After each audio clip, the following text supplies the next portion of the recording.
Amado. Here are the news headlines. Shoinka laments happenings in US under Trump. Dangote Refinery cuts petrol loading price by 15 naira. Nigeria upbeat with gas initiative as investment hits $450 million. Tinubu hails Dangote on birthday anniversary.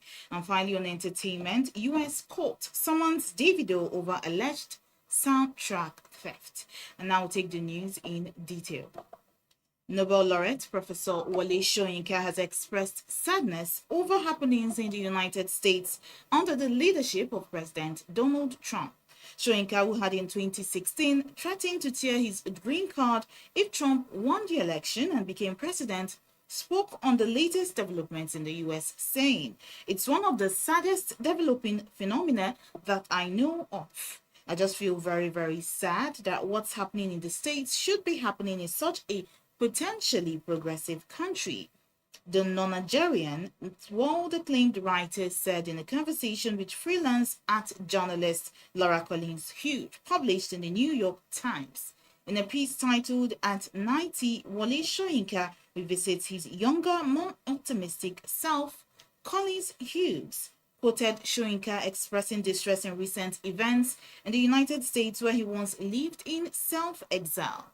When asked if he feels safe in the United States given the current political climate where foreign governments like Britain, Germany, and Canada have warned their citizens about traveling to the US, Soyinka replied, "I've lived in a constant state of insecurity, so I'm used to that. If I'm walking through the street and they pick me up, I have no problem whatsoever. You know my laptop is where it is. It's up in the clouds," he said with a smile. Moving on now, the Dangote Refinery has notified marketers and customers of a reduction in the price of petrol at the point of loading from the refinery's gantry from 880 naira to 865 naira per litre. The refinery informed its customers through a notice sent on Thursday morning, which was also seen by reporters and confirmed on petroleumprice.ng. Leadership TV recalls that marketers had exclusively informed our correspondent that the 650,000 barrels refinery was anticipated to lower its petrol loading costs by the end of this week, further contributing to the reduction in fuel prices. The National Publicity Secretary of the Independent Petroleum Marketers Association of Nigeria, Ipman Chinedu Kadiki, assured the public that prices are set to drop following the Federal Executive Council's directive regarding the Naira for Crude agreement. The FEC on Wednesday decided to fully implement the previously suspended Naira for Crude initiative with local refineries after an initial delay.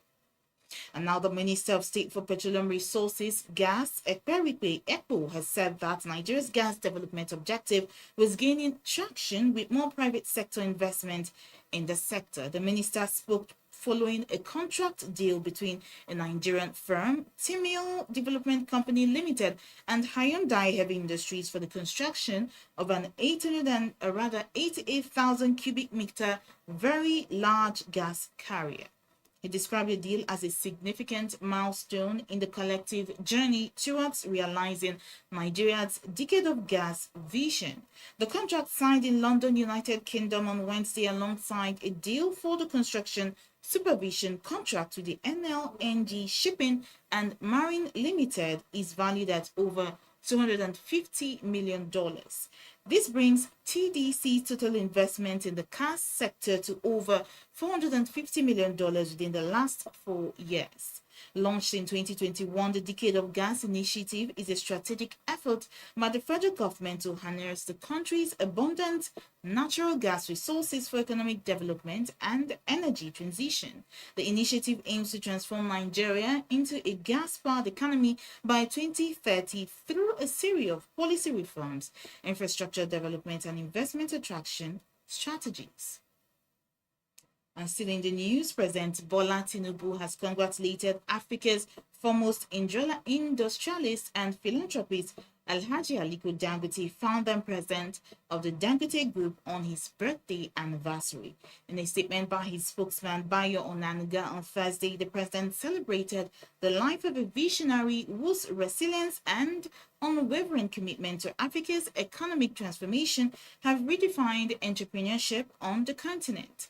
President Tinubu commended Alhaji Dangote for his contributions to Nigeria's industrialization efforts, noting how its ventures from cement manufacturing to agriculture and the groundbreaking Dangote Refinery have bolstered the national ambition for self-sufficiency and created thousands of jobs. Beyond commerce, the president extolled Dangote's philanthropy mainly through the Dangote Foundation, which has uplifted millions of underprivileged Africans. He encouraged younger Nigerians to draw inspiration from Dangote's enterprise, resilience, and service. Finally, now in the news, Nigerian music sensation David Adeleke, popularly known as Davido, has been summoned by a United States federal court to appear in New York within 21 days to respond to allegations of intellectual property theft and breach of settlement following this lawsuit filed by 4 Nigerian artists. According to court documents filed at the United States District Court for the Southern District of New York, the plaintiffs, Martin Chukwuka Emmanuel, Abel Great Umaru, Kelvin Ayodele Campbell, and David Umaru, accused Davido of stealing their 2022 song titled Work and using it to create his 2024 track Strawberry on Ice. The legal filings claimed that the plaintiffs shared the demo of Work with Davido in January 2022, hoping for a collaboration to boost their exposure in the music industry. Instead, Davido, they alleged, took the song without permission and collaborated with Sierra Leonean singer Emerson Amidou Bokari, known professionally as Emerson, to recreate a track incorporating both instrumental and vocal elements from the original demo. Davido was named in the suit alongside Emerson, Carlos Jenkins, Matthew Queenie, Macri Miles II, and Wine Records, the music label responsible for producing and distributing Strawberry on Ice. That's all the news we have for you on Leadership TV. For more of our news stories, you can log on to our website, www.leadership.ng. Thanks for watching. Thank you for watching. For sponsorship and advert placements, please contact 080-3688-6158. Last Word Leadership Podcast Studio. You have